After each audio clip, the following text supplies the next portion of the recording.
I am Lo-Fi Thrasher Lenny Blade, and this is the RetroHunter Thailand show. And today I'd like to show you the board games and war game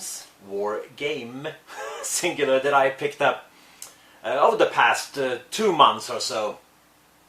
So I'm gonna get right into it. I went to Bangkok for a Heathen show, the band Heathen. 2 weeks, 3 weeks ago, last month sometime.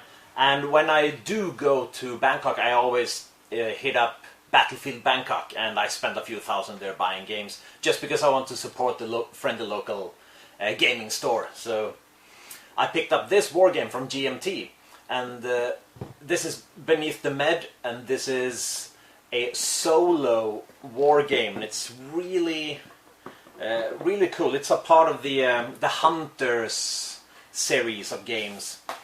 So what you do is you have like a log, and you go on missions, and you roll on these random, a lot of random tables.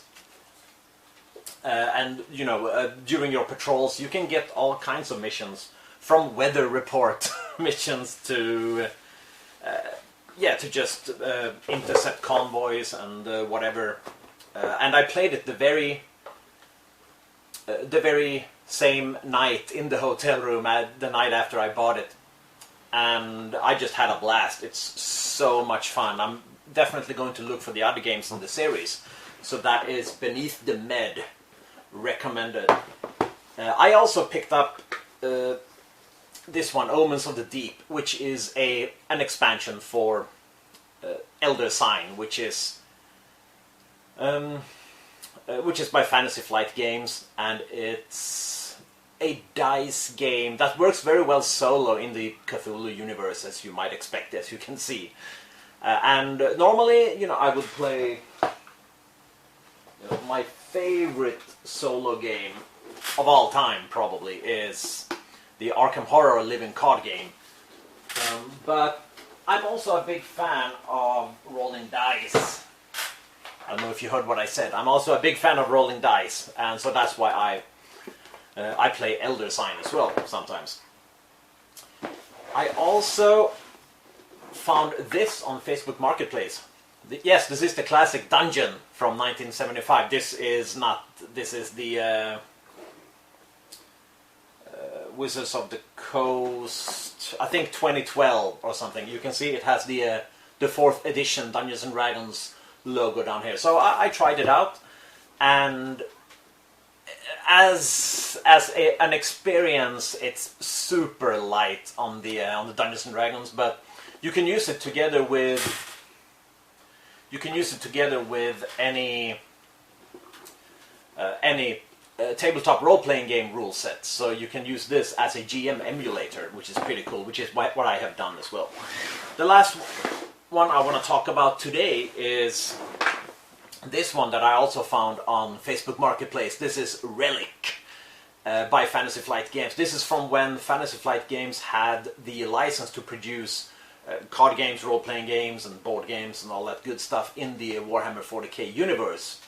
And they made some great games, like Forbidden Planet, or that card game Conquest, Warhammer 40k Conquest, and the role-playing games that that Fantasy Flight produced for the Warhammer 40k Black Crusade, Rogue Trader, all of that good stuff. Those really nice-looking hardback books. I don't have any. I've never read them. I've only seen them and flipped through them, but it looks really cool. Anyway, so what this is it's basically a Talisman, if you remember the old board game Talisman, but they slapped the Warhammer 40k